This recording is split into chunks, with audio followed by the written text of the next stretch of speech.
There was a smell that lived in every Kmart in America, and it had nothing to do with the aisles. Walk past the sporting goods, past the stacked bicycles, and it hit you. Grease, gravy, coffee gone bitter on a warming plate, a red tray, a steam line under fluorescent light. This was not a snack bar. This was a table set for a family who couldn't afford a table anywhere else. Here's what the food industry doesn't want you to know.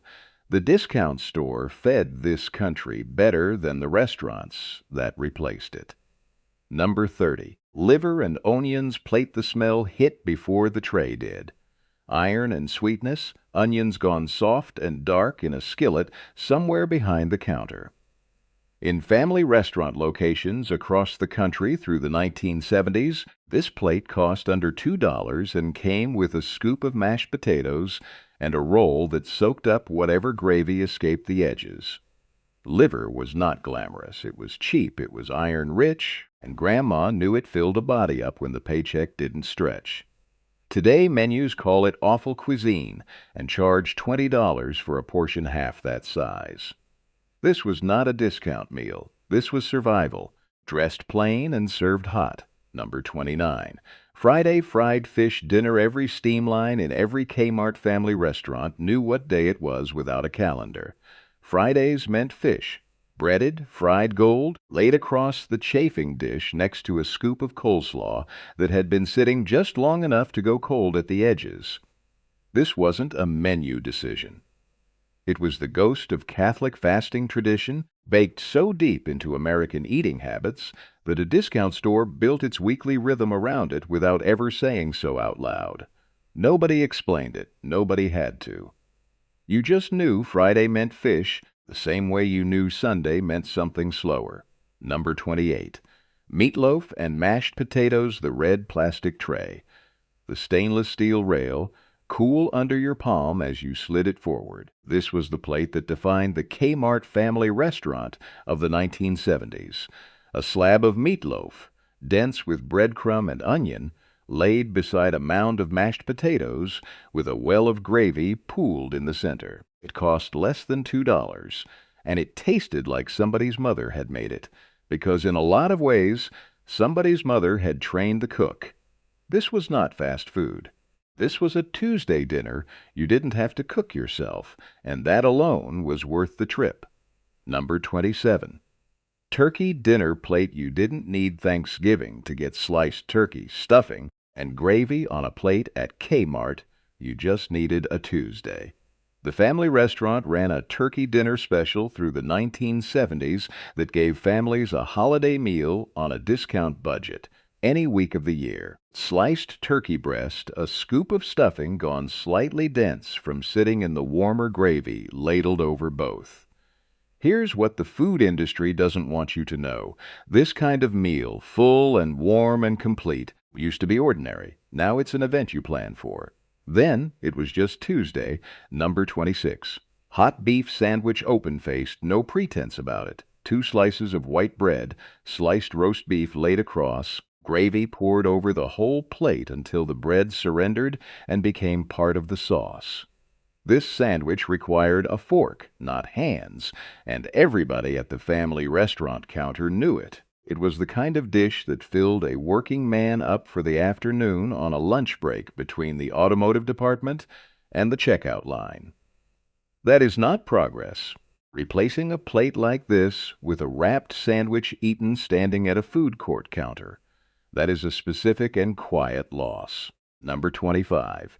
Kmart submarine sandwich. It came wrapped in wax paper, folded at both ends like a drugstore package, and unwrapping it was half the ritual, the paper crinkling, the smell of bread and tangy dressing rising before you'd even taken a bite.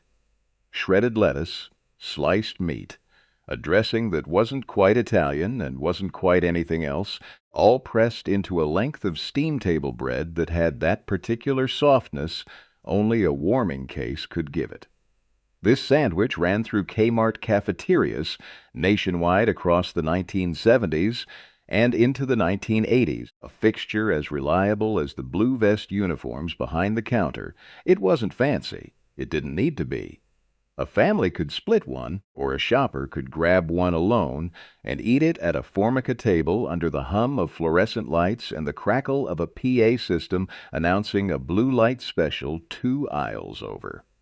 Grandma just called it lunch. She didn't call it a submarine or a hoagie or a grinder. Whatever regional word she used, it meant the same thing: cheap, filling, and made without apology. Today, a shop selling a sandwich built exactly like this would call it artisan and charge $14 for it. She was right. Everything she knew was right. Number 24. Ham sandwich. 4-pack with mustard sold 4 to a pack, mustard already spread thin across white bread before it ever reached the case. This wasn't a deli order. It was a grab-and-go stack sitting under plastic wrap near the register, the kind of thing a mother bought on the way out because she had 3 kids in the cart. And dinner wasn't going to cook itself that night.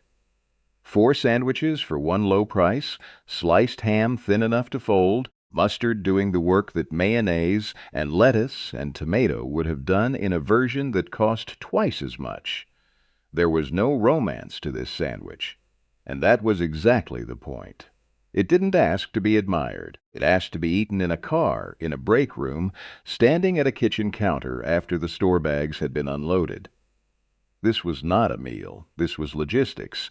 And Kmart understood something about American family logistics that grocery stores charging premium deli prices never bothered to solve. Here's what the food industry doesn't want you to know. Convenience used to be cheap. It used to come 4 to a pack, mustard already on, no upcharge for saving you 20 minutes of your evening. Here's the part they don't put in the nostalgia videos.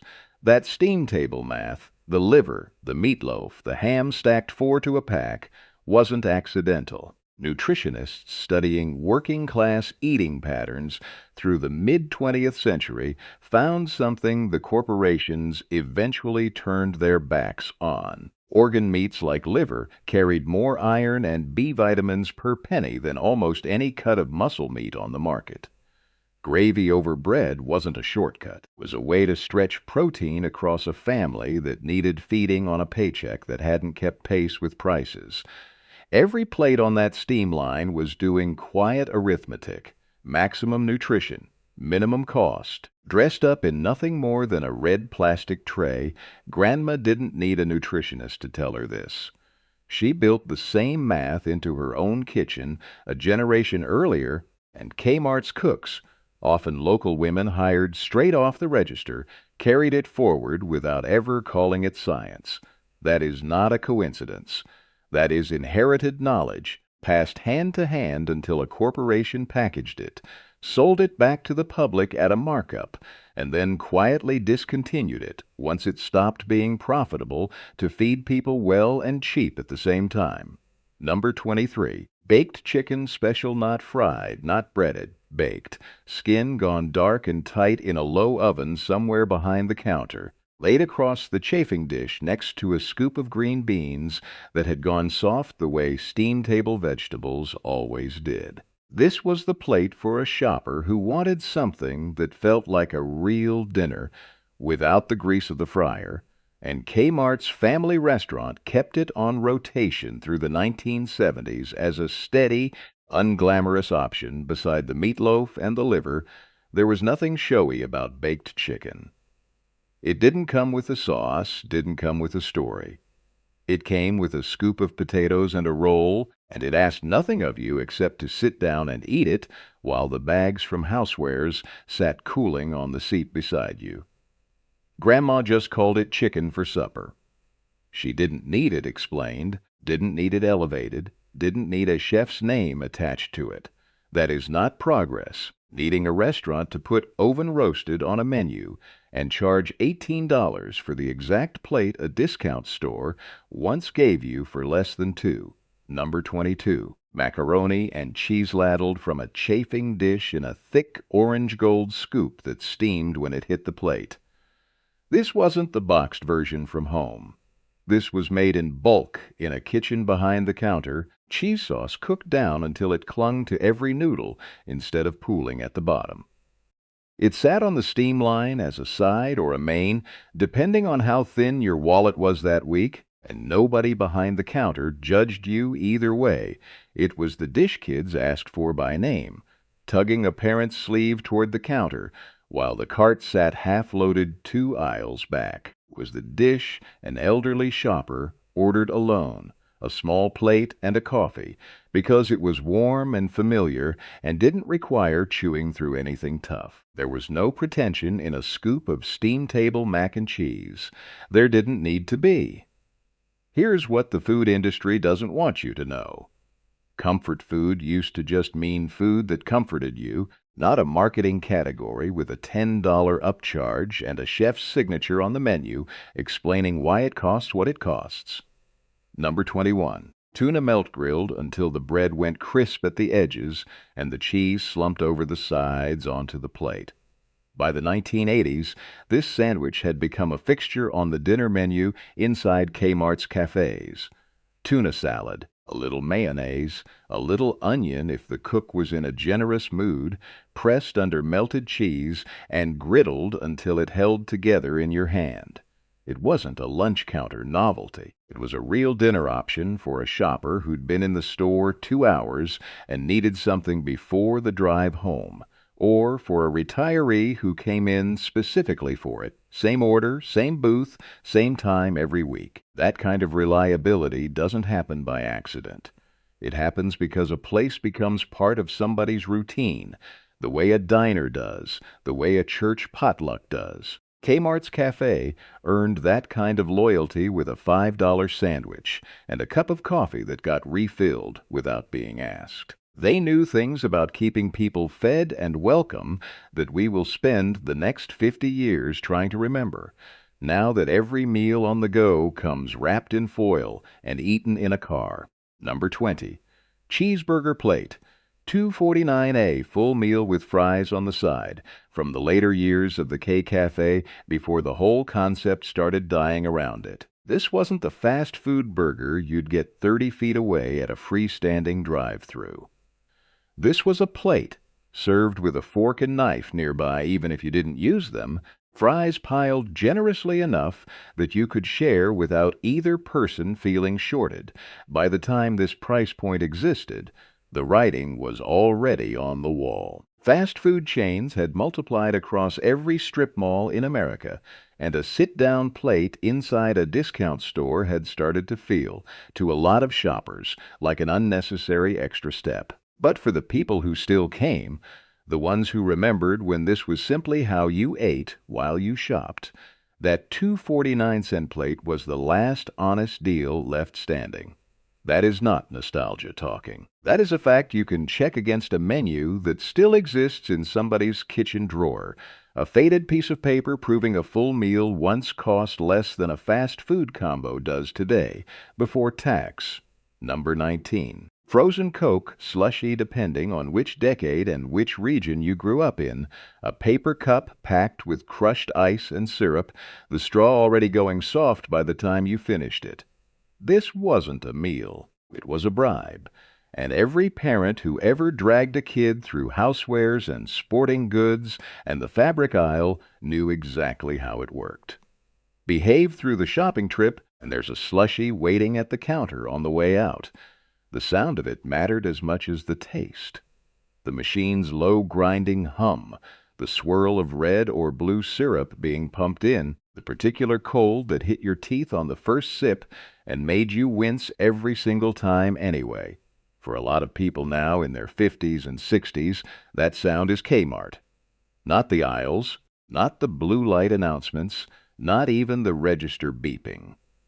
The slushie machine. Here's what the food industry doesn't want you to know. They've spent decades trying to manufacture nostalgia with new products when the real thing was already sitting behind a department store counter the whole time, unbothered and unmarketed. Number 18. Soft pretzel twisted, salted, warmed under a heat lamp that kept it just soft enough to pull apart without effort. By the 1980s and into the 90s, this had become one of the anchor items at the K-Cafe counter. Cheap, fast, and eaten standing up more often than not, a quick bite between the toy aisle and the checkout line.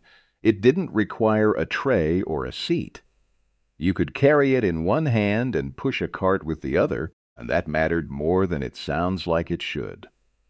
The pretzel represented a shift already underway, away from the sit-down family restaurant era of the 1970s, toward something faster, something built for a shopper who no longer had 45 minutes to spare for a real meal. The pretzel wasn't a failure of the old model. It was the compromise Kmart made to keep people eating inside the store at all. Once the culture around them had already decided that sitting down to eat while shopping was becoming old-fashioned. That is not progress. That is a slow surrender, one pretzel at a time. Number 17. Chicken wings sold by the piece or the basket at the K Cafe counter, sitting under heat lamps next to the pizza slices in a setup that had started to look less like a cafeteria and more like a mall food court. This was Kmart chasing a trend rather than setting one. Wings had become a national obsession by the 1990s, and the discount store wanted a piece of that appetite the same way every gas station and bar in America suddenly did. There was nothing wrong with the wings. They were fine, reliable, exactly what you'd expect from a snack counter trying to keep pace with a changing market. But something had shifted by the time wings showed up on the menu. The steam table dinners, the red trays, the sit-down plates that once defined this place, they were gone or going. What replaced them was food built to be eaten fast, standing on the move, indistinguishable from what you could get at 100 other counters within driving distance. Grandma didn't recognize this menu anymore. Neither, really, did the store that had once prided itself on feeding a family a full dinner for under $2. Number 16. Pizza slice folded in a paper sleeve, cheese still bubbling slightly from the warmer when it hit your hand. By the 1990s, this had become one of the most requested items at the K Cafe, popular enough that Kmart eventually handed the whole operation over to a company that already knew pizza better than they did. That handoff mattered more than most shoppers realized at the time. It wasn't just a menu change. It was the beginning of the end for the idea that Kmart itself could feed you, that the store's own kitchen, its own cooks, its own steam line, could compete with a specialized chain built purely around speed and volume. The pizza slice tasted fine. It sold well. But it also marked the moment Kmart quietly admitted it didn't want to be in the business of feeding families anymore. Not really. Not the way it had been in 1970, with a red tray and a plate of meatloaf. This was not a menu addition. This was the first visible crack in a foundation that had already been weakening for 20 years. Here's the corporate history nobody puts in the caption. By the late 1990s, Kmart made a deliberate, dated decision. Hand its in-store food service over to Little Caesars, phasing out the company's own cafe operations in favor of a franchised pizza counter that required less staff, less training, and less commitment to the kind of full-service dining Kmart had built its reputation on decades earlier. Bloomberg reported the takeover as part of a broader retail strategy, one aimed at simplifying operations and cutting costs as competition from Walmart and Target intensified. It sounds like a small business decision. It wasn't. It was the moment a company that once fed a working-class family a complete Sunday dinner for under $2 decided that feeding people properly was no longer worth the overhead. The steam line disappeared. The red trays disappeared. The cooks who'd learned to stretch a liver and onions plate into real nourishment for a family on a budget were let go, replaced by a franchise model built around speed, not sustenance. That is not efficiency. That is a corporation choosing profit margins over the people it once fed and calling the trade a modernization. Number 15. Chicken dinner and drink special, 99 cents, advertised on a weekly coupon mailed straight to your door in the early 1970s. This was Kmart chef, at its most confident. A full chicken dinner and a drink, less than $1, printed on a flyer that landed in mailboxes across whichever Michigan or Illinois town happened to have one of the 11 locations that ever existed. That coupon strategy mattered. Kmart Chef wasn't trying to be McDonald's. It was trying to be a neighbor, a place that sent you a personal invitation week after week to come sit down and eat something hot for less than $1. The dinner itself was simple. Bone-in chicken, a side, a drink, served cafeteria style off a tray line by staff who moved fast because the model depended on volume. Grandma just called it a good deal. She clipped the coupon, she brought the family, and for 99 cents she fed everyone something that didn't come out of her own kitchen for one night. That is not a marketing gimmick. That is a company, briefly, understanding exactly what a working family needed and pricing accordingly. Number 14. Kmart Chef Fried Chicken, 8 ounces of hand-breaded bird for 79 cents in 1973, the priciest item on a menu built almost entirely around change you could find in a coat pocket. This wasn't the kind of chicken you'd find at a formal restaurant. It was breaded thick, fried hot, served cafeteria style off a tray line, and it held its own against anything a specialized fried chicken chain was offering at the time. 79 cents doesn't sound like much now, but measured against a working man's hourly wage in 1973, it represented real value, a substantial portion of protein, fried crisp, for less than an hour's worth of minimum wage labor. That math mattered to the families who ate there. It wasn't charity. It wasn't a loss leader designed to lure you toward bigger purchases, even if that was part of the strategy. It was a company that briefly built its identity around the idea that feeding people well and feeding them cheap didn't have to be opposites. This was not fast food. This was a fair trade, priced honestly, before anyone thought to complicate it. Number 13. The Big K Burger, the signature item, the one thing Kmart Chef wanted you to remember.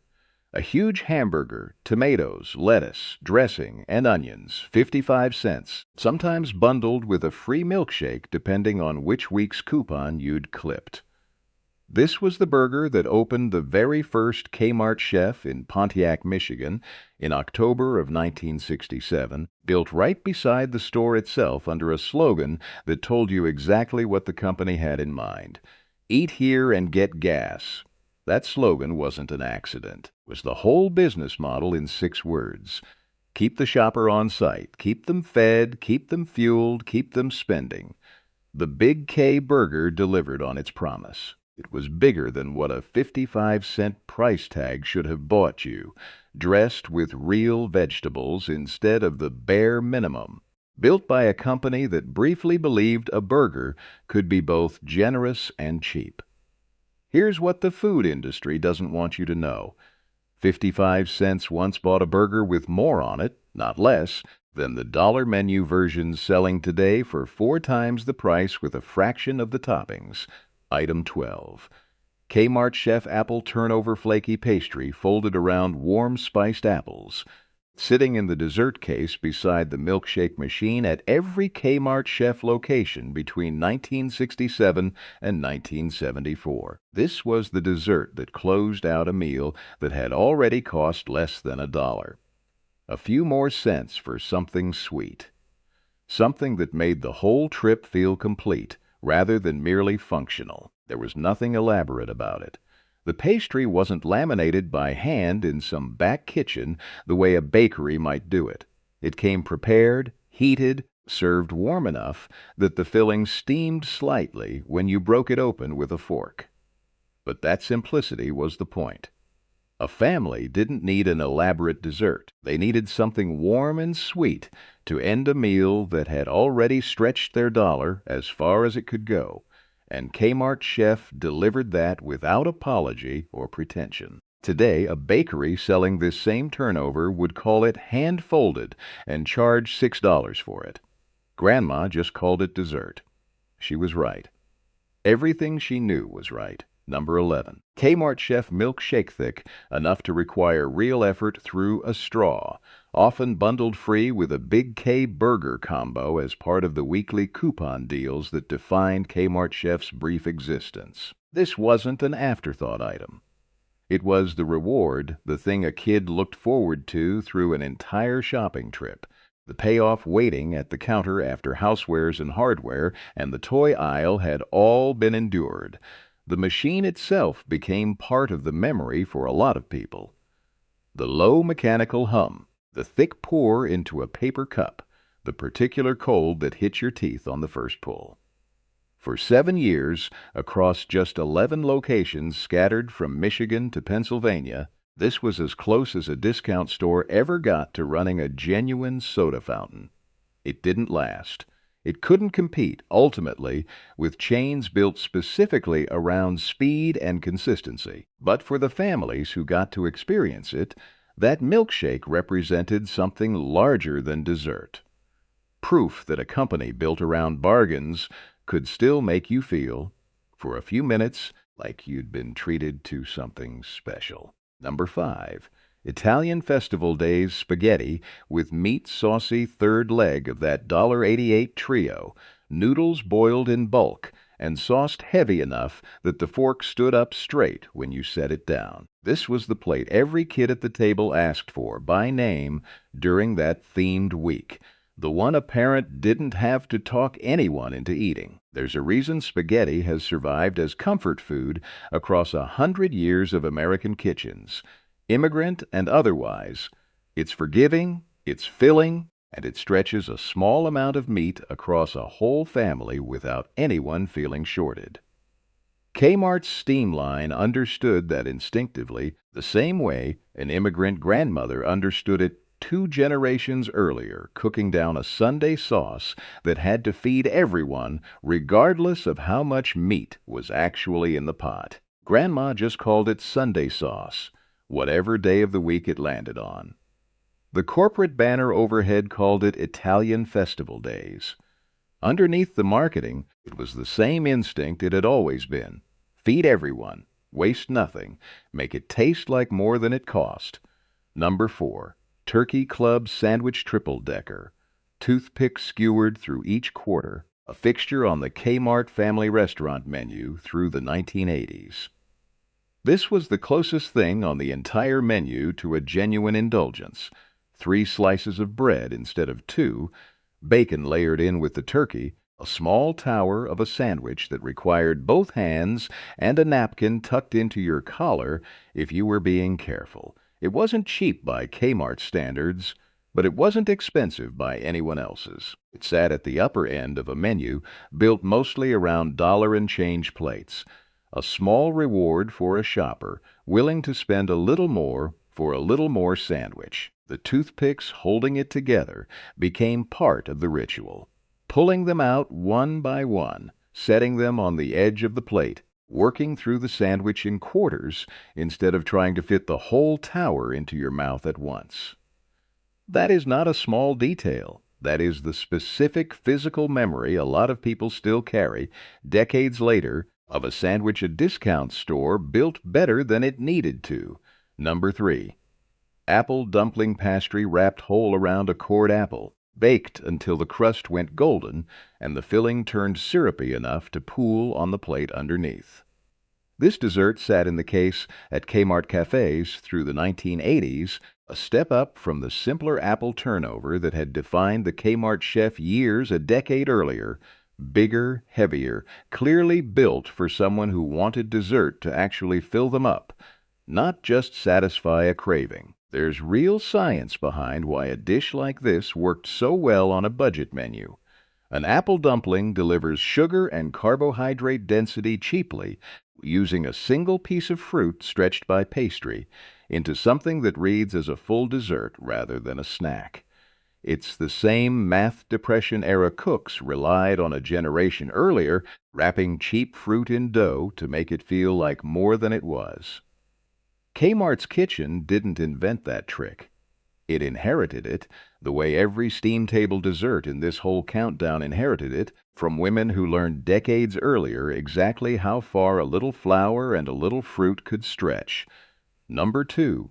Peach cobbler, 75 swarm fruit, under a hard sugar crust that cracked when the spoon broke through it, served in a small dish straight off the dessert case through the 1980s and into the 90s.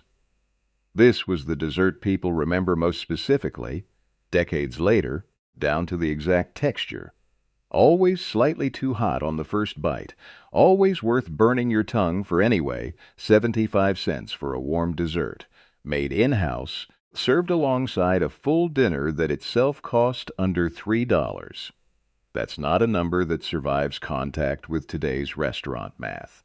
A cobbler like this now, plated at a diner trying to lean into nostalgia, runs $6 or $7, made from the same canned peaches, baked in the same kind of dish, sold at nearly 10 times the price, with none of the context that made it meaningful. Here's what the food industry doesn't want you to know. They didn't improve this dessert. They just removed it from the place that made it affordable and put it somewhere that charges you for the memory instead of the food. Number 1. Sunday pot roast specialty plate that closes this whole story because it was the plate that made a discount store feel, for one meal, like an actual table. Pot roast, fork tender from hours in its own juices, a scoop of mashed potatoes, a roll, gravy poured generously over everything, served at the family restaurant through the 1970s for less than $2. This wasn't a special occasion meal reserved for holidays. It was Sunday, ordinary and recurring, and a family could sit down together in a discount store and eat something that tasted like it had been cooking all afternoon in somebody's own kitchen, without anyone having to actually cook it. That's the detail that gets lost in every retelling of this story. Kmart, of all companies, briefly understood that a family needed more than cheap goods. It needed somewhere to sit down together, eat something warm, and feel for 30 minutes on a Sunday like the week wasn't just a series of errands. That is not a marketing strategy. That is dignity, served on a red tray, and nobody bothered to notice it was gone until it already was. Close and go back through this list, and you'll find the same 3 plates doing the real work. The Sunday pot roast, feeding a family together for less than $2. The Big K Burger, dressed generous at 55 cents in a Pontiac, Michigan parking lot in 1967. The Italian Festival Days lasagna, $1.88, giving a working family a taste of something that felt special, without costing them a week's grocery budget. None of it was an accident. All of it was a company that briefly understood something about feeding people that it would eventually forget on purpose. Once the math stopped favoring full-service cafes over franchised pizza counters and fast food drive-thrus down the street. That is the real ending to this story. Not that Kmart failed as a retailer. Everyone already knows that part. It's that Kmart quietly and specifically walked away from one of the only things it ever did that had nothing to do with profit margins at all. Feeding a family a complete, warm, dignified meal for less than the cost of gas to drive somewhere else. The cooks who made that possible were never thanked for it. The families who ate it were never told what they'd lost until it was already gone.